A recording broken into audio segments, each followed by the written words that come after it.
What's going on, everyone? This is Tyrone May here. For those who don't know me, I'm an enthusiast of a popular carnival ride called the Himalaya. I've been a fan of this ride since childhood to this day, which led me to launch a fan-based website back in 2005. In addition, I recently opened up an online store where you can buy fan-based merch, as you can see here, along with my clothing line, Swiss Gear. I'm here today to introduce you to my book I published titled The Himalaya, Where the Strobe Flashes and the Mirror Ball Spins. Basically, my book's about my story on how my fascination with the Himalaya ride started, which leads me to my journey to one day call one of those classic rides of my very own. If you'd like to purchase your copy, you can get it on Amazon or on my online store, web address shown below the screen. So without further ado, I will start with the intro and go to chapter 1. Growing up as a young African American male in the 1980s, we usually have a tendency to dream about becoming the next big star, such as becoming a great athlete or becoming the next music sensation. Not to mention having the finest things in life, such as a big house, the most expensive cars, and all of the hottest jewelry that was popular. As for me, on the other hand, my dream was quite different. It all started on a hot summer night at the Delaware State Fair back in 1984, when my mother and I had finally found a parking spot after a good 30 minutes of searching. We got out of the car and stretched our legs a little. This was actually the first time I remember being at the fair. I was only 5 years old then, so I really didn't know where the fair was. All I remember seeing was a huge dust ball with beautiful display of lights on a bunch of different rides. I also remember hearing people screaming with real excitement as they were being either spun or flipped around on these huge, fully lit contraptions. The first ride I remember seeing while walking towards the fairground was called the Skydiver. It's built like a Ferris wheel, but it really isn't, because the car spun vertically instead of staying upright the whole time. It also had this bright white fluorescent lighting all around it. Another ride I remember spotting was called the Sky Wheel, which was somewhat called a double Ferris wheel. This ride had two small Ferris wheels rotating between one tall axle that turns, while the two small Ferris wheels spun around each other, along with the most memorable set of green and yellow fluorescents that lit up the entire ride. As we walked closer to the fairgrounds, I spotted the back of this one ride, which had a unique looking building design with a round roof like a gazebo or some kind of small hut. This ride included loud thumping music coming out of the speakers, along with some guy talking on the microphone with a weird tone of voice, asking the riders if they wanted to go faster. Afterwards, I heard screams and some loud whistling coming from the riders as a response that they wanted to go faster. I walked to the front of the ride and witnessed the most beautiful sight I had ever seen. This ride had winter-themed artwork with several skiers painted all over the ride. It had these cars that looked like sleighs covered in silver glittered paint. Each car had a chrome skier emblem and a star on it, and each car seemed to be numbered. The cars were on a track that formed three large hills and dips. The centerpiece, which happened to be my favorite part of the ride, was a large sparkling mirror ball which spun with the ride when it was in motion. I was always fascinated with those mirror balls and watched Soul Train as a kid. The amazing part of this particular ball was that it mysteriously rotated in the opposite direction. The car spun one way, but the ball itself spun the other, along with two small spotlights that illuminated the ball to make the entire ride look like it was snowing on the painted winter scenery. First, the operator, who also acted as a DJ, slowly started the ride backwards. As the operator shifted the ride to full speed, he did his stuttering act, which I never heard anything like in my entire life. I watched as the cars turned into a spinning blur.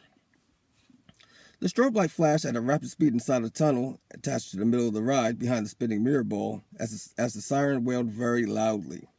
Then the ride went forward, doing the same thing with lights, sounds, and all. What is this thing? I asked myself as I was gazing at this beautiful sight, extremely amazed. Then all of a sudden the operator said over the microphone, "Get your tickets ready for the next super fast ride here on the Himalaya." The Himalaya, I said with a huge smile on my face as I looked at the top front sign hanging on the upper scenery panel. The Himalaya sign was in big red cursive letters with a star dotting the I in its name. I wasn't ready to ride a Himalaya yet, but I just couldn't keep my eyes off of it. Minutes later, we started walking around the fair to see some of the other rides on the midway. I've been on a few good rides, which were basically kiddie ones, but I just couldn't stop thinking about the Himalaya. I was just a little kid, but the sights and sounds of that one ride just blew me away. Before we left the fair, I just had to see the Himalaya one last time before we went back home to Felton, Delaware, as my mother and I walked past the ride in all of its glory. I took my last glimpse of its beautiful artwork and the amazing way the cars looked when the strobe light flashed inside of its tunnel, and the giant mirror ball spun as it glistened in the center of the ride. As I stared at the Himalaya completely in awe, I was fortunate the parking space we were in was about a half mile behind the ride. As we began to walk towards the car, all I could hear was the music constantly blasting from the Himalaya, the guy on the microphone, the screaming riders, and the wailing sound of that siren. A few days later, my mother and I paid a visit to some relatives, Aunt Anna and my two older cousins, Shanita and Kelly, who lived in Harrington, Delaware, about a quarter of a mile from the fairgrounds.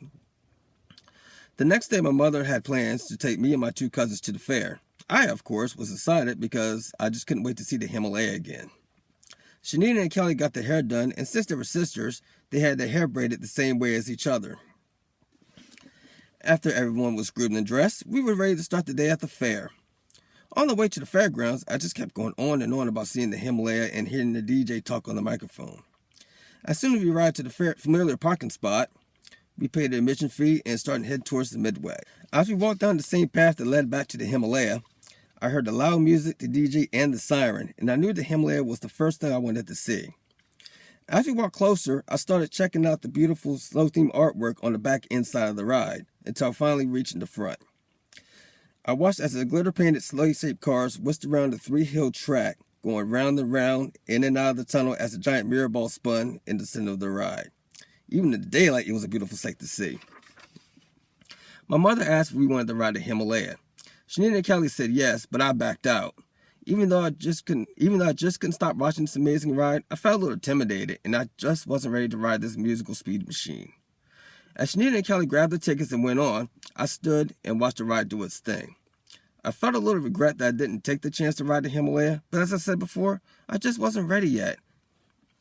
After they got off the Himalaya, we walked around and got on some other rides. As we were leaving the fair, I continued to soak up the wonderful sights and sounds of the Himalaya for the last time because I knew the fair was leaving soon. As I watched the ride, I said to myself, one day I will ride the Himalaya. Months later, summer had ended and so did everything else as school began. All through the fall and winter season, the Himalaya was the first thing that was on my mind, and every time I went to bed at night, the Himalaya was the main thing I dreamt about. One winter night, I went with my grandmother to run errands somewhere in Harrington across from the fairgrounds. As I looked out the frosty window, staring at the cold and empty fairground as Just My Imagination by the Temptations played on the radio, I suddenly started fantasizing about that special, warm July evening at the fair when I watched the Himalaya whirling around and line up the night for the very first time. I sighed deeply, wishing it was summertime again because I really missed seeing that ride. Months later, spring finally arrived, and I had already started thinking about the summer season as I yearned for the state fair to come to town. Ever since that night at the fair, everything that spun around reminded me of the Himalaya. My grandmother once bought me a shiny pinwheel, which I suddenly turned horizontally with the main part of the pinwheel facing up, but at a slight angle.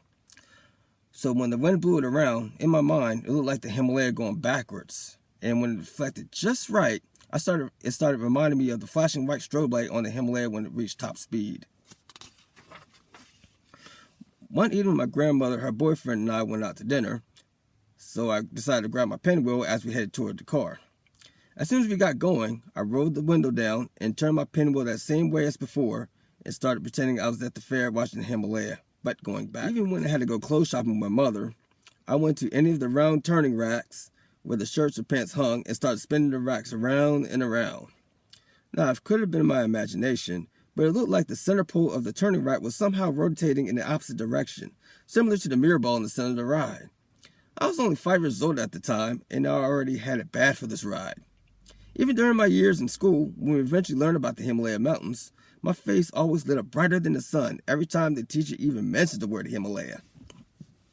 Summer was finally here, and the fair came back for another July. My mother and I, along with my Aunt Christine, started heading down the road in Harrington. We passed the Mr. Burger restaurant with a brightly lit neon ice cream cone, which meant we were getting closer to the fairground. As we made our return to the fair, it was business as usual for me. We went to the usual parking spot, then we walked down that path that leads us to where the Himalaya usually sits. It was great to see and hear that ride again because I was somehow worried for a minute that it wouldn't be there.